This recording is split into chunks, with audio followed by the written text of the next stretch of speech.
Mukhang depressed ang 30 taong gulang na si Justine at parang hindi na masaya sa kanyang buhay. Siya ay kasado kay Phil na napaka-sweet ngunit palaging lutang. Laging umiinom ang mister kasama ang best friend niyang si Baba pagkatapos ng trabaho. Bored na naman si Justine sa kanyang trabaho sa isang retail store at nang anyayahan siya ng security guard na si Corny na mag-Bible study ay tumanggi ito dahil hindi naman siya naniniwala sa ganyan. Isang araw, napansin niya ang bagong hire na si Holden na mukhang mahiyain. Nagpakilala si Justine sa kanya at nagkamabutihan sila ng loob. Sabay silang nagtanghalian at ibinahagi ni Justine ang pagkasuklam niya sa kanyang trabaho. Sagot naman ni Holden ay ganun din ang nararamdaman niya. Maya-maya ay hinatid ni Justine ang binata pa uwi at pumasok sila sa kanyang kwarto. Ibinunyag ng misis na 7 taon na siyang kasado ngunit naiinis siya sa kanyang asawa dahil ito ay tanga at insensitive. Napansin ni Justine na parang galit si Holden sa mundo at sabi niya ay ganun din ang nararamdaman niya. Sa mahabang panahon na malungkot si Justine ay sa wakas, nagsisimula na siyang makaramdam ng kasiyahan sa buhay lalo't nandyan na si Holden. Palagi silang sabay magtanghalian at lagi din silang naglalandian sa trabaho. Isang gabi, mukhang lutang sina Phil at Baba habang tinutukso nila si Justine. Sabi ng misis ay nakakababa ng sperm count ang paninigarilyo at malamang ay naging baog na si Phil dahil dito. Hindi na naka-emik ang dalawa. Isang araw, tinanong ni Holden si Justine kung maaari ba siyang magpahatid pa uwi at sagot ng misis ay oo. Napansin ng katrabaho nilang si Gwen ang pagiging malapit ng dalawa at sabi ni Justine ay magkaibigan lang sila. Sa kotse, ibinahagi ni Justine kung gaano niya kagusto na magkaroon ng ibang buhay, trabaho at asawa. Hinawakan ni Holden ang kanyang binti at sinubukang siyang halikan, ngunit pinigilan ito ng misis at sinabing may asawa na siya. Nagalit naman si Holden at umalis.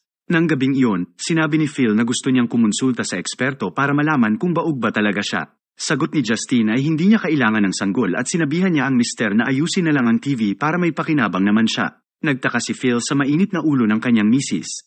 Nang umagang iyon, hindi pumasok si Holden sa trabaho at mukhang dismayado si Justine. May binigay na liham si Corny at ito ay mula daw kay Holden. Sabi ng binata sa sulat ay labis daw siyang nasaktan nang ni-reject siya ni Justine. Sinabihan niya ang misis na magkita sila ng 5:00 at kung hindi siya sumulpot ay hindi na siya kailanman magpapakita sa kanya. Nakatulala ang misis habang nakatingin sa orasan nang biglang tumakbo si Gwen sa banyo para sumuka. Inutusan ng manager si Justine na dalhin siya sa ospital at hindi ito mapakali habang nagmamaneho dahil ilang minuto na lang bago mag-5:00. Sa ospital, sinabihan niya si Gwen na pumasok sa loob at susunod siya pagkatapos niyang mag-park.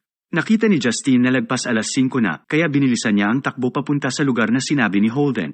Nag-aalala siyang hindi na niya makikita ang binata nang biglang gulatin siya nito. Nag-check-in sila sa isang motel at sa kwarto ay tuluyan nang nagsalpukan ang dalawa.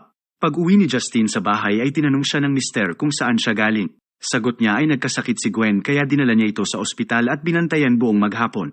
Babalik daw siya dun bukas at sa mga susunod na araw. Kinabukasan, tinanong ng manager si Justine kung saan siya nagpunta dahil hinanap siya ni Gwen.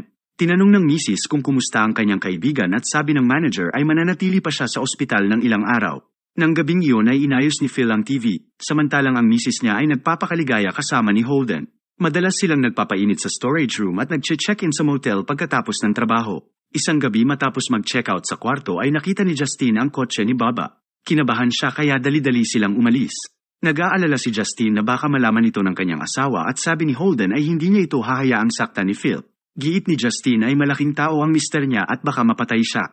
Pumunta siya sa ospital kung saan naabutan niya si Corny. Sabi ng security guard ay kamamatay lang ni Gwen at hindi makapaniwala si Justine. Sa bahay, ikinuwento niya kay Phil ang nangyari kay Gwen. Tinanong niya ang mister kung anong oras siya hinatid ni Baba at sagot niya ay maaga siyang umuwi dahil may kadate ang best friend niya. Kinabukasan, inanunsyo ng manager ang pagpanaw ni Gwen at pinag-day off niya ang mga empleyado. Dahil doon ay maghapong nagsama sina Justine at Holden sa lawa at maya-maya ay nagtalpakan sila sa kotse. Pag-uwi ni Justine ay sinabihan siya ni Baba na nakikiramay siya sa pagkamatay ni Gwen. Mabuti na lang daw at sinamahan siya ni Justine hanggang sa huli na nagpapahiwatig na may alam siya sa kalokohan ng misis. Tinanong ni Holden si Justine kung gusto ba niyang pumunta sa storage at tumanggi ang misis. Nang tanungin ng binata kung ihahatid ba niya siya pauwi, sumagot naman si Justine ng hindi. Sa tanghalian ay sinabi ni Justine na kinakabahan siya at nagigilty kaya ayaw niyang pumunta sa motel ngayon. Nagalit si Holden at sinabihan siya ng misis na maghintay. Nang maglaon, tinanong ni Justine si Corny kung maaari ba silang sumali sa Bible study at sabi ng guard ay ikatutuwa niya iyon. Pag-uwi ni Justine ay nakita niya ang mister at si Baba na mukhang lutang na naman. Sinabihan niya si Phil na mahuhuli na sila sa Bible study kaya nagmadali itong magpalit. Sabi ni Baba ay alam niya ang kanyang sekreto at kung gusto niya itong pag-usapan ay dapat siyang pumunta sa bahay niya. Sa simbahan, nakita ni Justine ang may-ari ng suki nilang motel. Sinabihan niya ang kanyang asawa na bumalik sa kotse dahil ayaw na niyang sumali sa Bible study.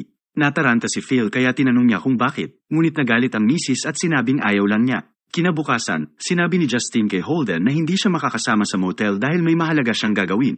Nagalit ang binata kaya nag-walk out ang misis. Maya-maya ay nilapitan niya si Holden at sinabing magkita sila bukas. Sinabihan siya ng binata ng good luck sa mahalagang bagay na gagawin niya. Dumating si Justine sa bahay ni Baba at sa loob ay sinabi nito na nakita niya ang misis na pumasok sa motel kasama ang ibang lalaki. Nagbanta siya na magsusumbong kay Phil kung hindi siya nito pagbibigyan. Walang choice si Justine kundi ang ibigay ang gusto niya. Nang matapos sila ay nakita niya si Holden sa labas ng bintana. Nataranta si Justine at nagmadali siyang umalis. Tinanong ng manager kung nasaan si Holden dahil hindi ito pumasok sa trabaho at sagot ni Justine ay hindi niya alam. Pagsakay niya sa kotse ay nagulat siya dahil nandoon na si Holden na umiiyak at tinatawag niyang Pokey ang misis. Sabi naman ni Justine ay ginawa niya lang iyon dahil magsusumbong si Baba sa kanyang mister. Iminungkahi ni Holden na papatayin niya si Phil para hindi na siya iwan ni Justine at ipinangako ng misis na sasama na siya sa kanya. Giit ng binata na kung plano nilang tumakas ay kailangan niya munang kumuha ng pera. Hindi maganda ang pakiramdam ni Justine buong araw kaya naisipan niyang mag-pregnancy test. Nahuli siya ng kanyang mister at nanatili ito para maghintay sa resulta. Ilang sandali pa, nakumpirma nilang buntis nga si Justine at tuwang-tuwa si Phil. Sabi niya ay aksaya lang sa oras ang pagpunta niya sa sperm doctor. Plano ng mister na mag-celebrate ngunit mukhang hindi excited si Justine. Kinabukasan, dumating ang mga pulis sa tindahan. Tinawag ng manager si Justine at sinabing nagnakaw si Holden ng $15,000 mula sa safe. Tinanong niya ang misis kung may kinalaman ba siya dito at itinanggi naman ito ni Justine. Ibinunyag ni Corny na maraming beses niyang nakita silang dalawa ni Holden sa bodega. Ngunit giit pa rin ni Justine ay wala siyang alam. Nang papunta siya sa kotse ay tinawag siya ni Holden. Tuwang-tuwa ang binata sa kanyang ginawa at sabi niya na ngayong may pera na siya ay maaari na silang tumakas. Inamin ni Justine na siya ay buntis at sabi ni Holden ay baka sa kanya iyon. Giit niya ay hindi niya maaaring palakihin ang sanggol dito kaya dapat talaga silang umalis. Sabi ni Justine ay hindi siya makakaalis ngayon dahil kailangan pa niyang mag-impake at kumuha ng pera. Nang sabihin ni Holden na maghihintay siya sa kanya bukas sa motel ay sumang-ayon ang misis. Pagdating niya sa bahay ay nagdiriwang sina Phil, Baba at kasintahan nito. Maya-maya ay nakatanggap si Phil ng tawag mula sa doktor na nagsabing negatibo ang resulta ng kanyang fertility test. Sinabi ng mister na baka nagkamali sila dahil buntis ang asawa niya. Nagalit siya at ibinaba ang telepono. Tahimik lang sila hanggang sasabihin ni Baba na baka nagkamali lang talaga ang mga doktor. Kinabukasan ay nag-impake si Justine ng mga damit at umalis. Sa stoplight, iniisip ng misis kung mananatili ba siya o aalis kasama si Holden. Kung mananatili siya ay babalik siya sa kanyang nakaka-depress na routine at magiging magulo ang lahat lalo't may anak siya sa labas. Kung aalis naman siya ay nai-imagine niya ang isang maganda at walang katapusang paglalakbay kasama si Holden. Sa wakas ay nakapagdesisyon na si Justine. Pumunta siya sa tindahan at sinabi sa manager kung saan nagtatago si Holden. Pagdating sa bahay ay nakita niya ang balita tungkol sa nangyari sa motel, kung saan binaril ni Holden ang sarili nang subukan siyang arestuhin ng mga pulis. Isang araw, sinabi ni Baba na chinet ni Phil ang bill ng credit card at nalaman nito na nag-check-in ang misis niya sa motel.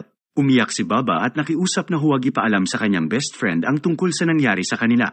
Pagdating ni Justine sa bahay ay kinumprunta siya ni Phil at tinanong kung nagtaksil ba siya. Sumagot ang misis ng oo at sinampal siya nito. Tinanong ni Phil kung sa kanya ba ang sanggol at pangako ng asawa ay sa kanya iyon.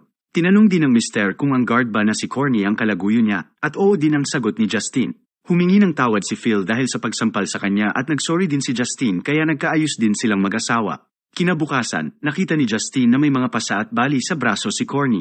Sinabi ng katrabaho na dalawang lalaki na may pintura sa mukha ang nambugbog sa security guard kagabi at napagtanto ni Justine na si Phil at Baba ang mga yon. Sa pagtatapos ay makikitang nakatulala si Justine sa kama. Maya-maya ay dinala ni Phil ang kanilang sanggol at mukhang masaya at kontento na ang mag-asawa. Salamat sa panunood. Huwag kalimutan i-like at mag-subscribe na rin sa ating channel. Para maging updated sa mga bagong recaps, hampasin mo lang ang notification bell.